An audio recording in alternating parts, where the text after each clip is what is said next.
سڵاوتان لێبێ من محەممەد ئەمیر دەرچووی ئەندازیاری شارستانی زانکۆی سلێمانی و خوێندکاری ماستەر لە زانکۆی تەکنیکی بەرلین خاوەنی بیرۆکە و توێژینەوەی کوردبەس. کوردبەس چییە؟ کوردبەس توێژینەوەیە کە کار لەسەر ڕێخستن و باشترکردنی گواستنەوەی گشتیەکە لە کوردستانە. زۆرم نامەبەست بوو کە توێژینەوەکەم لە خزمەتی وڵاتەکەما بێ، بۆیە دوای بیرکردنەوەیەکی زۆر بڕیارمدا لەو بوارەیە توێژینەوەکەم.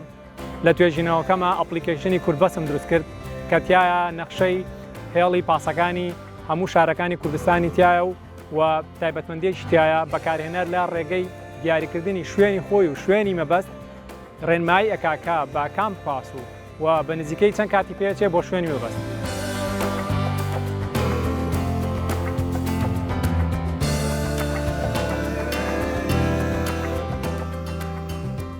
و تایبەتمەندیەکی تریشی هەیە ئەگەر بێت و شۆفێری پاسەکان ئەپی شۆفێر لای خۆیانەوە بکەنەوە کاتی هاتن و گەشتنی پاسەکان لای بەکارهێنەر دەرەکەوێت و پرۆژەکە بە شێوەیەکی خۆبەخشی کراوە و لە ئێستای شاری سلێمانی و هەولێری تیا و شارەکانی تریش لە پلانان و ئەرک و تێچووی پرۆژەکە لە ئەستۆی خۆما بووە و لە ئێستا ئەپەکە لە خزمەتی بەکارهێنەرانەیە.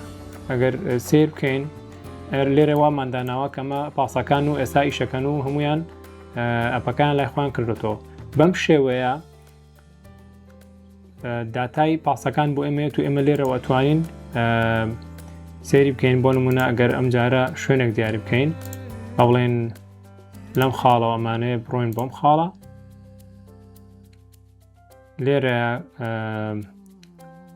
ئەپەکە پێمەناڵەکە پاسێک لەم شوێنەیە تێدەپەڕێت لە ماوەی 16 خولەکە، کەواتە کاتی گەشتنی پاسەکانیشمان پێڵێ ئەگەر بێت و تەنانەت شوێنەکەشمان نیشانەیە ئەگەر سیرکەی کە بێتەڵە پاسەکە ئەوەنە دوورە لێت و وەچەنی کترەگاتەلات.